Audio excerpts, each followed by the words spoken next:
What is up, farming family? How y'all doing today?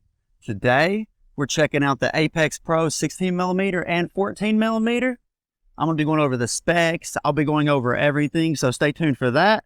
I'll be doing the specs first. You'll get to hear a little bit of my brother's opinion, maybe. I'm trying a new format out here. I'm chilling with the cattle. Let me know if y'all like this format or not. I can go back to, doing inside videos all the time, but I figured it'd be a nice switch up. But let's get into this. If you use the code FARMER at checkout, you will get 15% off. And just so you know, I do get a kickback from that, but the code will help you get the paddle for significantly cheaper. Okay, this paddle's face is a T700 raw carbon fiber. The shape of it is wide body. When it comes to the paddles, I prefer elongated shapes or hybrid shapes usually, but with this paddle, it was pretty comfortable when I used it. The weight varies from 7.8 ounces to 8.3 ounces. The core material is poly honeycomb core, the same that all the other paddles are using. The length is 16.06 of an inch. The width is 7.9 inches. The thickness, it comes in two thicknesses, 14mm and 16mm. The grip length is 4.9 inches, and the grip circumference is 4.25 inches. It is a short handle, and it is chubby. That's what she said. All right, when it comes to the power of this paddle, they're Generation 1 raw carbon fiber paddles. You're not going to get a lot of pop out of it. You're not going to be, driving the ball past people. You're not going to be getting super, powerful serves. It's a Generation 1 raw carbon fiber paddle. This is probably one of the softest paddles you're going to ever play with. The same goes to the 14mm. It's just a little, a little more poppy.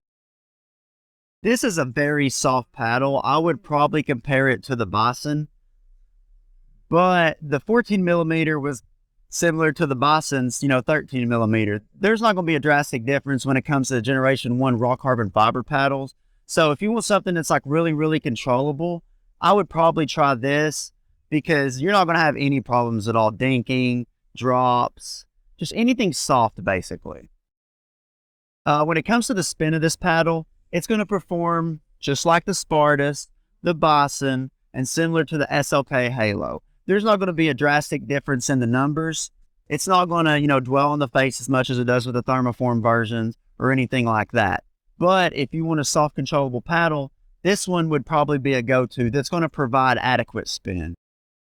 In terms of mobility, these are a lot lighter than your thermoform foamed edge paddles. There's not as much weight in the head. So if you have small wrists or anything like that, these are going to be better for you. And not to mention the handle is a little bit thicker and short. So it's better for the people that don't use two-hand backhands and stuff like that. When it comes to the actual durability of this paddle, I don't see it delaminating as quick as all the thermoform paddles do. They seem to delaminate quicker. And when this delaminates, it would have a chance of going dead. It won't propel off the ball a lot. It's made of two pieces also, so it could technically snap really easy if you actually tried to. And the polypropylene is showing in the handle, which is another negative. But for the price, it's going to be hard to beat that. In terms of customization on this one, the 14mm, I put lead tape down at the throat, and I put an overgrip on it. On the 16mm, I put lead tape at the top of it, at the throats of it, and I put an overgrip on it. I needed the extra power on the 16mm because it was just way too soft for me. In terms of price, any of these paddles you get sub $100. I think this is $89 online without my code. I'll have a code down in the description or in the comment section for 15% off. That will make this paddle, I think, like $70-something.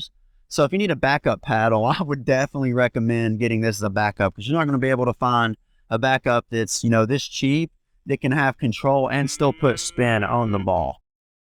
But yeah, long story short, if I were to recommend a carbon fiber paddle, Generation 1, I would probably recommend this one due to its price. You're not going to notice a drastic difference when it comes to this, the SLK Halo, or any of them.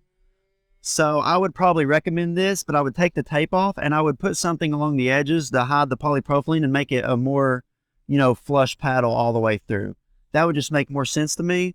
But I'd prefer elongated paddles as well. This is more of a wide body paddle, but once I played with it for a little bit, I got really used to it. It's my little baby. I'm raising him off the bottle right now.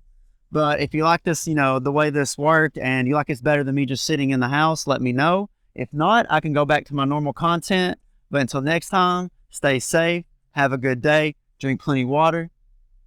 Peace, y'all.